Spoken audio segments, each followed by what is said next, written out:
你有没有想过，为什么关系越好，最后反而越容易变成仇人？你是不是也发现了一件很残酷的事？我们这辈子受过最深的伤，流过最多的眼泪，往往不是外人给的，而是我们最亲近的人。你是不是也觉得很无奈？曾经好到能穿同一条裤子的好姐妹，发誓相伴一生的另一半，或者是你掏心掏肺拉拔长大的孩子，最后反而成了伤你最深的人。我们总以为感情越好，就越要黏在一起，毫无保留。殊不知在人性面前，靠得太近，往往是一场灾难。因为距离一没了，恭敬心就不见了。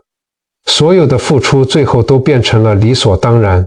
今天我们就透过弘一法师的晚年智慧，带你彻底解开人际关系里的死结。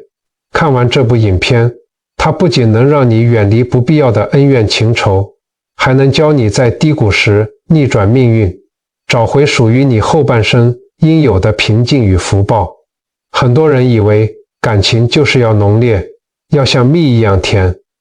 但老子说过一句话，物极必反。感情如果一直加温，到了顶点，接下来就注定要冷却。这是宇宙的规律，谁也逃不掉。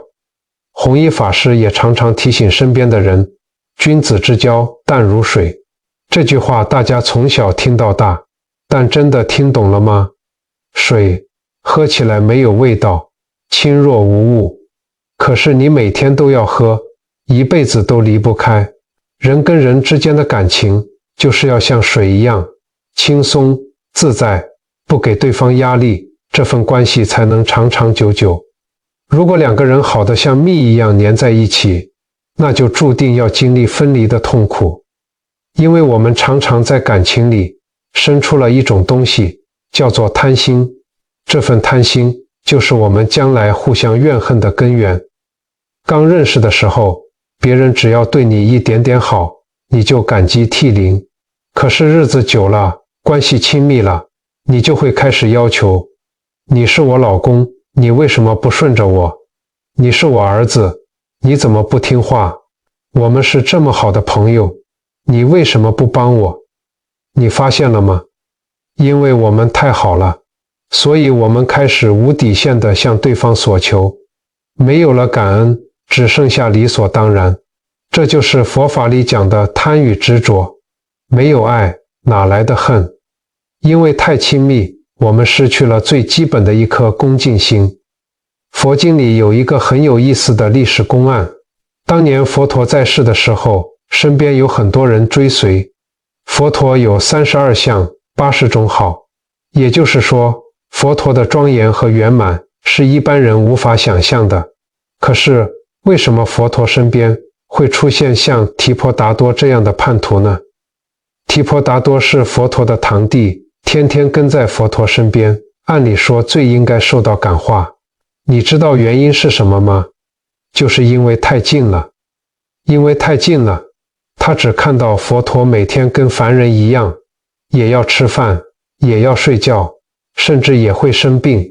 他看不到佛陀身上的庄严相，反而看到了凡夫俗子眼里的缺点。太近了，就缺少了一颗恭敬心，看不见对方的优点，只拿着放大镜去挑剔对方的毛病。这难道不是我们现代人的真实写照吗？你想想看，一对夫妻刚谈恋爱的时候，看对方哪里都好，连打呼都觉得可爱。结了婚，天天睡在同一张床上，距离没了，老婆看老公，只看到他袜子乱丢，不爱洗澡。老公看老婆，只看到他整天唠叨，脾气暴躁。我们对外人往往客客气气，非常有礼貌，可是对待最亲密的家人，却把最糟糕的脾气、最难听的话全都倒给了他们。为什么？因为我们觉得我们关系这么好，你应该要包容我。这就是仗着关系好，在肆无忌惮地消耗彼此的福报。我以前认识一位师兄，我们关系非常好，后来因为彼此太熟了，有一次我善意地提醒他一些事，他竟然很不高兴地跟我说：你别跟我讲大道理，别人可以讲，但你不行。那一刻我突然惊醒，原来我们靠得太近了，太近就失去了互相尊重的界限。后来他离开了我所在的城市，我们也就自然而然地断了联系。或许只有等距离拉远了，他慢慢冷静下来，或许才能重新觉得我的话有道理。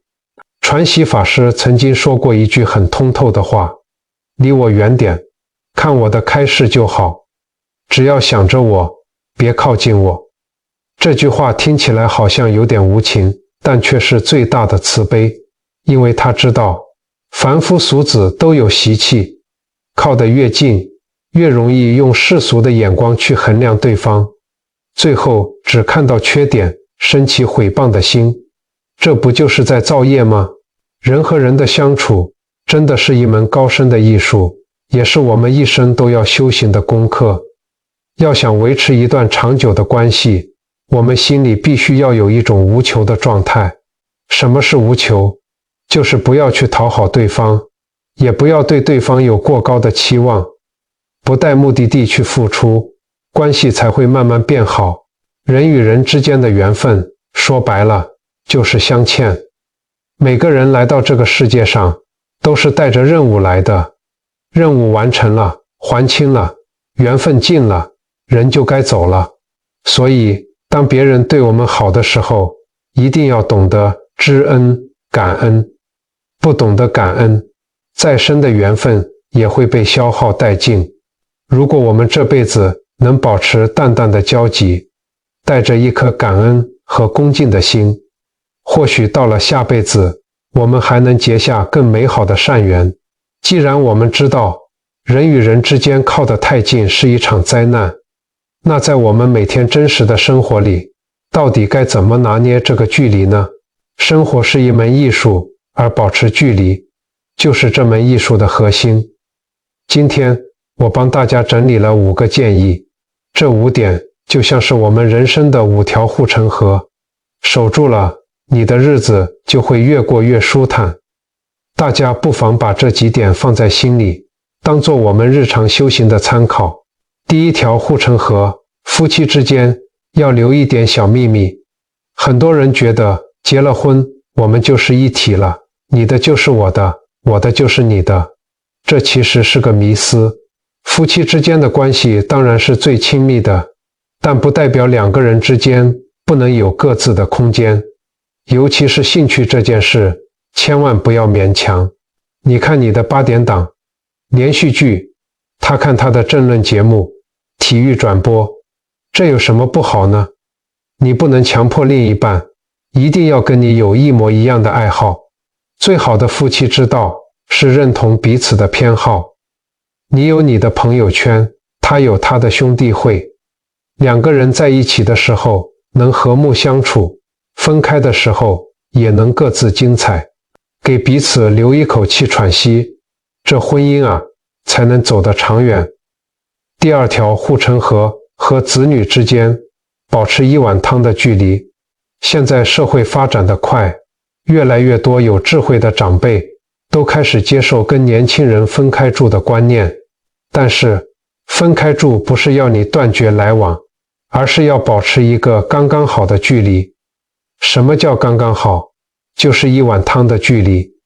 你炖了一锅好汤，端过去给孩子们喝，走到他们家的时候，这碗汤刚好是温热的，不会烫嘴，也不会冷掉。这在心理学上也是一样的。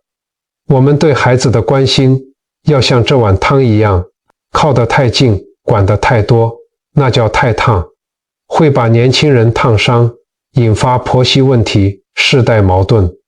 离得太远，不管不问，那叫太冷，会让亲情变淡。我举个真实的例子，有位70多岁的老菩萨，每个礼拜都会提着大包小包的菜，跑去儿子家帮忙打扫。看到媳妇买的网购纸箱，他就忍不住念2句。看到冰箱里有没吃完的剩菜，他又唠叨个没完。结果呢，媳妇觉得隐私被侵犯，压力很大，儿子夹在中间左右为难。本来妈妈是好心帮忙，最后却弄得一家人都不开心，这就是靠得太近，跨越了界限。你把所有的时间和精力都绑在孩子身上，不仅他们觉得窒息，你自己也失去了晚年的快乐。放手，让年轻人去过他们跌跌撞撞的日子，我们只要在一旁默默祝福，这才是大智慧。第3条护城河，亲戚之间不能失去恭敬心，血缘关系是打断骨头连着筋，很难割舍。但是千万不要因为是亲戚，相处起来就没大没小，太过随便。跟亲戚往来，最重要的一点就是互相尊重。亲戚有难，我们能力范围内一定要及时伸出援手，这叫结善缘。但是如果亲戚心里有委屈，愿意跟你说，你就静静的听。如果人家不想说，你千万不要去追问，不要去干涉，更不要在其他亲戚面前当八卦乱传。每个人的心里都有不想被别人踏足的角落，尊重亲戚的隐私，不去肆无忌惮的打探，这不仅是给亲戚留面子，也是给整个家族留福报。第4条护城河，朋友之间永远记住无所求。为什么现在很多人年纪越大，朋友越少？就是因为走着走着，开始对朋友有了各种要求。我们这么熟，你怎么不帮我这个忙？如果朋友没满足他，他就在背后抱怨。跟这样的朋友相处，真的太累了。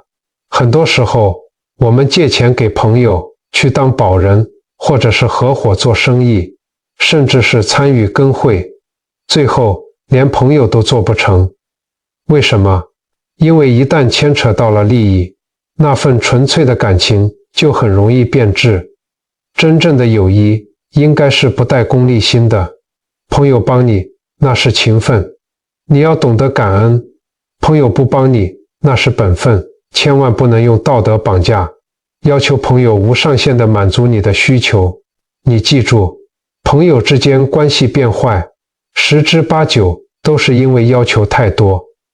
当你对朋友无所求的时候，你会发现你们的关系反而变得无比轻松自在。聚散离合本来就是人生常态，学会看淡，心里才不会有挂碍。第5条护城河，和陌生人之间逢人只说3分话。我们出门在外，总会遇到一些点头之交，或者是1年见不到1、2次面的人。跟这些不熟的人相处，就算第一印象再好，也不能没有分寸。老祖宗说交浅不言深，这句话是真理。不要去窥探别人的隐私，说话要给自己留余地，不要不看时机，不看场合，就把自己的底牌全掀给人家看。年纪越大，我们就越会发现，爱情也好，亲情也好，友情也罢，每一份感情都是无比珍贵的。所以，为了保护这些珍贵的缘分，请你不要跟任何人靠得太近，给自己留一点缓冲的余地，也给别人留一些私人的空间。这份距离产生的美，说穿了就是2个字：尊重。除了人际关系需要保持距离，我们自己的人生也难免会遇到波折。每个人的一生都会经历高山和低谷。有句话说得好，人生不如意事十常八九。当我们生病、被欺骗、遇到事业瓶颈，或者家庭遭遇变故的时候，那种跌落谷底的感觉真的会让人喘不过气来。有些人遇到了挫折，选择咬牙死撑，但也有些人被苦难折磨得失去了心智，选择了逃避。有一位老和尚曾经开示过，当你人生不顺的时候，一定要守住自己的心，其中有3件事你千万不能信。你越是在低谷，越要远离这3个陷阱，否则你的人生只会越来越悲惨。第一个陷阱，认命，觉得自己没有好运气。年轻的时候，我们都觉得自己无所不能，满怀热血。可是慢慢的，经历了社会的磨砺，努力了半天，却总是迎来失败。一旦人开始觉得成功都是别人的，我就是运气差，这就是最危险的开始。因为当你把失败归咎于命不好的时候，你就会开始认命，用这个借口来麻痹自己，做一天和尚撞一天钟，随波逐流。我之前看过一个真实的纪录片，讲一个70多岁的老伯，他住在市价破亿的豪宅里，可是房子里却堆满了20几年的垃圾，连个立足的地方都没有。老伯每天就吃着最便宜的廉价食材度日。刚开始没人能理解，后来才知道他出生在非常优渥的书香世家。当年考大学的时候，身边的富家子弟都考上了名校，唯独他落榜了。他因为自尊心受挫，放弃了读书，跑去做劳力工作，后来染上了酗酒的习惯，把肝脏喝坏了，连体力活也做不了。从那时候起，他彻底放弃了自己。他躲回了父母留下的豪宅里，不跟任何人接触，整整逃避了几十年。各位菩萨，你看，一旦一个人认定了他自己就是倒霉，他连希望都不要了，最后就只能在一堆垃圾里孤独终老。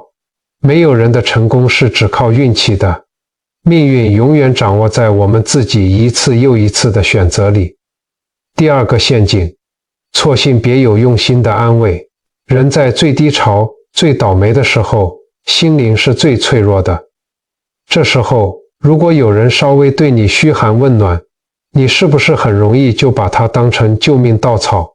但是你要知道，这世上有一种人最喜欢盯着别人的弱点看，他们看到你落魄了，就假装关心你，表面上是来帮你，实际上是想套出你心里的底牌，抓住你的把柄。在我们每天的生活里，常常看到一种现象，你在公司里受了委屈，或者是家里夫妻吵架，婆媳不和了，跑去找一个平时看似热心的阿姨或朋友诉苦，你一边哭，她一边拍着你的肩膀说：哎呀，你真可怜，怎么会遇到这种事？你以为找到了避风港，结果第二天全办公室、全社区都知道了你的家务事，甚至还被加油添醋的传来传去。这种假面的温暖，其实比刀子还锋利。人在脆弱的时候，最容易失去判断力，把逢场作戏当成了真心实意。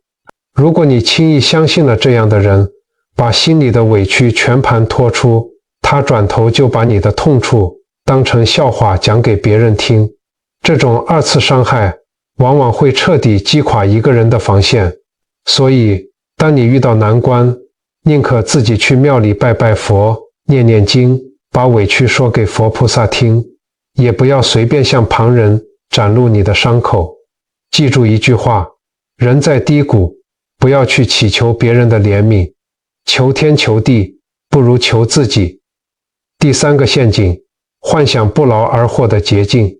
人在穷困潦倒的时候，最容易做什么梦？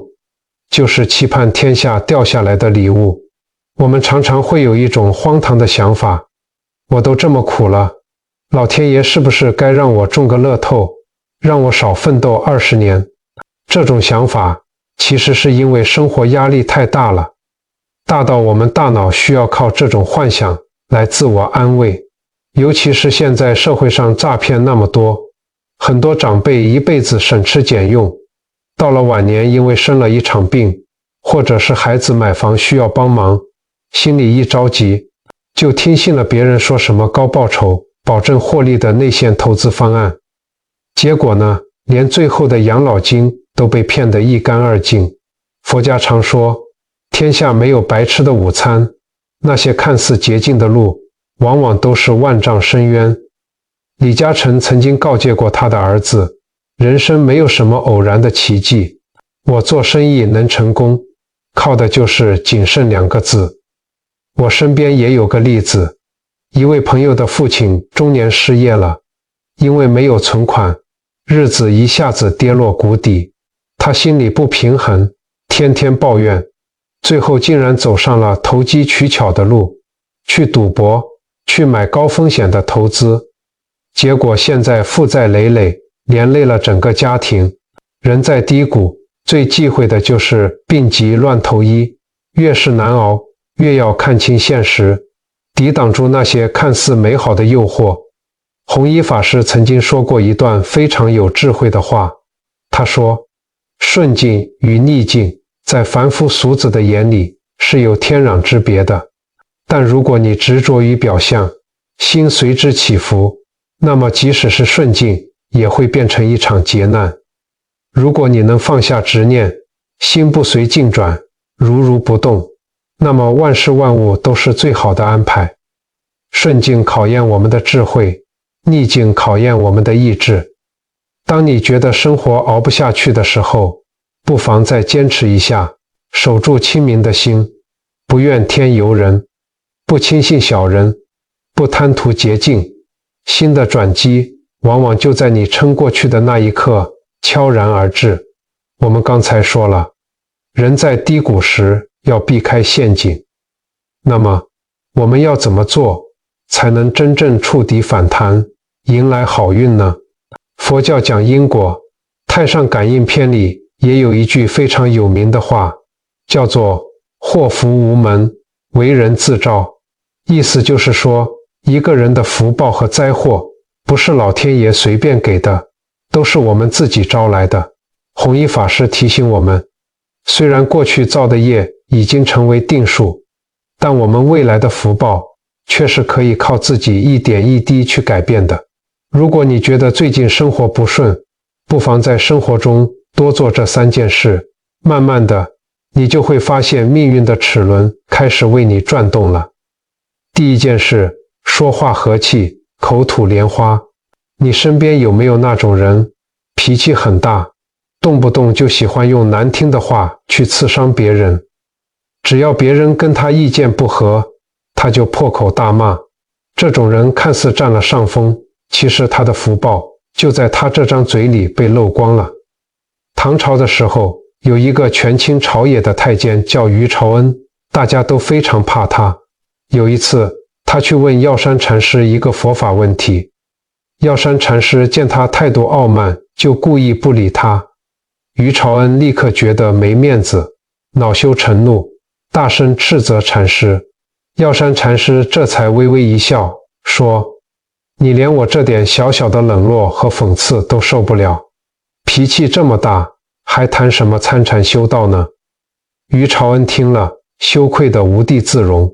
各位菩萨，与人相处，赢在和气，败在脾气。你给别人一张春风和煦的笑脸，别人自然回报你善意。你说话让人舒服，这就是口吐莲花，就是在结善缘。朋友多了，路就宽了，这难道不就是最大的福报吗？第二件事，低调做事，不露锋芒。我们常常羡慕那些成功的人，觉得他们在镁光灯下好风光。但弘一法师说，木秀于林，风必摧之。一个人如果太优秀，又喜欢到处炫耀，就很容易招来别人的嫉妒，甚至引来小人在暗中陷害。这就是人性的弱点。我有个朋友在美国一路念到博士，回台湾后默默创业。前阵子听说他拿到了好大一笔资金，但我竟然是透过别人才知道的。后来我们吃饭，我问他，你怎么这么低调？从来没听你说过。他笑着告诉我，事情还没做成之前，千万不要到处嚷嚷，很多好运都是被自己的嘴巴给说跑的。老祖宗说地低成海，人低成王。真正有智慧的人，都是垫垫吃3碗公，默默累积实力的。只有低调做事的人，他的福报才能长长久久。第3件事，隐恶扬善，吃亏是福。在生活中，谁不想当个好人？可是很多人会觉得，现在这个社会太善良、太老实，就容易被欺负、吃闷亏。但是弘一法师说过一句很深刻的话：能吃别人吃不了的亏，最后才能享别人享不到的福。有些时候吃亏反而是在为自己挡灾。清朝末年的时候，有一位信佛的当铺老掌柜，有一年的除夕夜，外面下着大雪，天气冷得刺骨，当铺的后院突然偷偷溜进来一个衣衫褴褛的邻居。这邻居因为家里实在三餐不继了，趁着黑夜偷了一件厚棉袄和几块碎银子。这一幕刚好被当铺里年轻的学徒看到了，学徒正准备扯开嗓门大喊抓贼，老掌柜却眼明手快，一把捂住了学徒的嘴，摇了摇头，眼睁睁看着那个邻居翻墙逃走。学徒气炸了，问掌柜：您明明看见了，为什么不抓他？老掌柜叹了一口气，平静地说：大过年的，外面冰天雪地，若不是家里老小冷得受不了，饿得活不下去，谁愿意在除夕夜抛下尊严去做贼？我们今天如果当场拆穿他，他以后在这街坊邻居间还怎么做人？他一家老小，这个年该怎么过？老掌柜不但把这笔损失自己吞了下来，偷偷记成了烂账，还吩咐学徒趁夜在那个邻居的家门口悄悄放了一小袋米。隔天大年初一，邻居开门看到那袋米，心知肚明这是掌柜的慈悲，羞愧地在门口大哭了一场。过完年后，这个邻居就带着家人默默搬离了小镇。时间一晃，10几年过去了，小镇遭遇了罕见的旱灾和饥荒，当铺面临倒闭，老掌柜也病倒在床，眼看就要撑不下去了。就在这个时候，镇上来了一支浩浩荡荡的车队，一位外地的大商贾运来了整整10车的粮食和药材，指名道姓，无条件全部捐赠给老掌柜赈灾。这位大商贾是谁？没错，就是当年那个在除夕夜偷棉袄的邻居。各位菩萨，你看，如果当年老掌柜没有选择吃亏，当场把人抓起来送官，或许只会逼得一家人走投无路，结下深深的怨恨。但他选择了给别人留余地，保全别人的尊严。表面上他吃亏了，损失了几两银子，但实际上他却为自己10几年后的一场生死大劫提前种下了救命的福田。这就叫行善之人如春园之草，不见其长，日有所增。愿意吃亏的人，老天爷最终都不会亏待他。各位菩萨，人生在世，其实就像是在走夜路，我们都需要一些指路明灯，才不会迷失方向。弘一法师在晚年闭关之前，曾经给身边的弟子留下了4点开示。这4点开示就像是他老人家留给我们的4大护身符。就算到了今天这个物质丰裕的年代，这4句话依然直击人心。第一个护身符，惜福。现在的人生活条件越来越好了，但是浪费的现象也越来越严重。你如果劝他打包，他还会觉得你很小气，说我家又不缺这个钱。其实这根本不是缺不缺钱的问题，这是在折损福报啊。我们的福报就像是银行里的存款，你这辈子能吃多少用多少都是有定数的。你今天毫无节制的挥霍，等于是在提前透支你未来的运气。弘一法师自己是怎么做的？他的一件衣服，一双鞋子，总是补了又补，一把雨伞用了10几年都舍不得换。他难道买不起吗？当然不是。他曾说过，我是个薄福之人，实在不忍心去消耗那么好的东西。就连别人供养他珍贵的补品，他也总是转手送给更需要的人。这就是一代大师的风范。我们凡夫俗子，福报本来就浅，如果再不懂得珍惜，那有多可惜啊！第二个护身符，习劳。什么叫习劳？用现在的话说，就是勤奋，多劳动。不管是出门工作赚钱，还是在家里洗碗、扫地、带孙子，只要是劳动，都是在修行。很多人觉得做家事很烦、很累，但弘一法师告诉我们，人有2只手、2只脚，生来就是要劳动的。常劳动的人，身体才会健康；愿意劳动的人，才能累积福报。唐朝有一位非常著名的百丈禅师，他立下了一个规矩，叫做一日不做，一日不食。也就是说，一天不劳动，就一天不吃饭。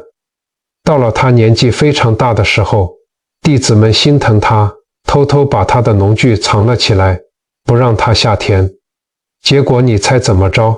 老禅师竟然绝食抗议，弟子们没办法，只好把工具还给他。老禅师硬是做完了当天的农活，才肯端起饭碗。所以我们学佛，千万不要只练嘴皮子，有时间就多做点事，哪怕是帮家里拖拖地，这都是在积攒你的福气。第三个护身符，持戒。一听到持戒，很多人的头就开始痛了，觉得这也不能做，那也不能吃，好像给自己戴上了手铐脚镣一样，一点都不自由。这其实是个天大的误会。戒律不是手铐，而是保护我们的防弹衣。心里动了一个恶念，嘴巴里说了一句伤人的话，身体做了一件亏心事，这都会在我们的善恶簿上悄悄记下一笔黑账。等时间一到，果报现前，后悔都来不及。持戒就是给我们的身心装上一个警报器，守住戒律就是在关闭制造灾祸的大门，灾祸进不来，福慧自然就开了。第四个护身符，尊己。什么是尊己？就是尊重自己，给自己无比的信心。很多人觉得学佛就是要低声下气，其实不是的。南怀瑾大师说过，学佛是大丈夫的事。如果你发心要学佛，要向善，你就必须要这种底气和勇气。神挡杀神，魔来斩魔，把心里那些偏执、傲慢全部砍掉，这才叫铁汉子。大家去寺庙里拜拜，有没有注意过供奉佛陀的大殿叫什么名字？叫做大雄宝殿。什么是大雄？就是大英雄，有大发心、大魄力的人才配得上这个称呼。但是这份自信和尊严千万不能跟贡高我慢混为一谈。敢为天下先，但绝对不居功。做了再多的善事，心里也不要沾沾自喜，这才是真正的尊己。惜福、习劳、持戒、尊己，这4件事听起来好像都是日常生活里的小事，没有什么神奇的法术，也没有什么飞天遁地的神通。但是六祖慧能大师说过，佛法在世间，不离世间觉，离世觅菩提，恰如求兔角。真正的修行从来都不是跑到深山里躲起来，而是在这些最平凡、最不起眼的生活细节里下足真实的功夫。这就是人生最好的护身符。各位菩萨，今天我们聊了这么多弘一法师的智慧，讲了距离，讲了逆境，也讲了福报。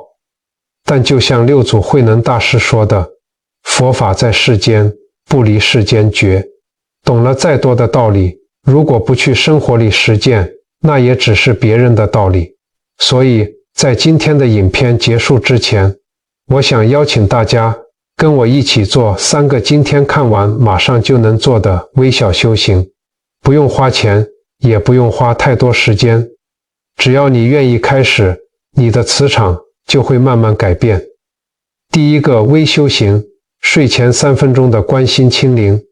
每天晚上躺在床上的时候，请你给自己3分钟，闭上眼睛，回想一下今天发生的事，有人对你说了不好听的话，有人在路上超你的车，或者是身边的人惹你生气了，请你在心里默念一句：都过去了，我原谅你，也放过我自己。把心里的垃圾清空，不要带着怨气入睡，每天带着干净的心睡觉，这就是最好的养生，也是最好的修行。第二个微修行，开口前的3秒钟停顿。以后当你觉得怒火中烧，想要脱口而出骂人，想要指责你的另一半或孩子的时候，请你在心里默数1、2、3，深呼吸一口气。这3秒钟就是你跟业力之间的缓冲区。停顿一下，把伤人的话咽回去，换一种温和的方式表达。这一个小小的动作就能帮你守住无数的福报。第3个微修行，随喜赞叹的微布施。布施不一定要捐钱，你对着大楼的管理员微笑，说声谢谢，是布施。在路上看到努力过生活的小贩，心里默默祝福他生意兴隆，是布施。甚至你看到一篇好文章，一部好影片，顺手按个赞，留一句鼓励的话，把正能量传递出去，这也是无量的布施。从保持距离的5条护城河，到低谷时的3大陷阱，再到转运的微修行，人生就像是一场大梦。我们都是这红尘里的过客，这辈子我们会遇见谁，会经历什么事，都有它的因缘。缘来了，我们好好珍惜；缘散了，我们笑着挥手道别。少一点世俗的计较，多念一句阿弥陀佛，我们心里的贪嗔痴就会少掉1分，未来的苦难就会减少1天。不管你现在正经历着什么样的痛苦，不管你心里装着多少委屈，请你相信，这一切都会过去的。你的善良，你的宽容，你吃过的亏，老天爷都看在眼里，最后一定会化作意想不到的好运，重新回到你身上。如果你愿意，我诚挚地邀请你在影片下方的留言区留下一句善言，或者为你最在乎的人写下一句祈福，一句简单的愿一切安好，或是一句阿弥陀佛，都能为这个世界注入一份温暖的力量。让我们在这里汇聚成一个充满爱与慈悲的正向磁场。各位菩萨，修心养性的路很长，如果你觉得今天的分享为你的内心带来了一点点平静与力量，欢迎你点击订阅，关注我们的频道，或是把这份善缘分享给身边需要的朋友。你的每一次驻足与支持，都是我们继续传递佛法智慧的最大动力。感谢你的聆听，愿你60吉祥，福慧双修，我们下次见。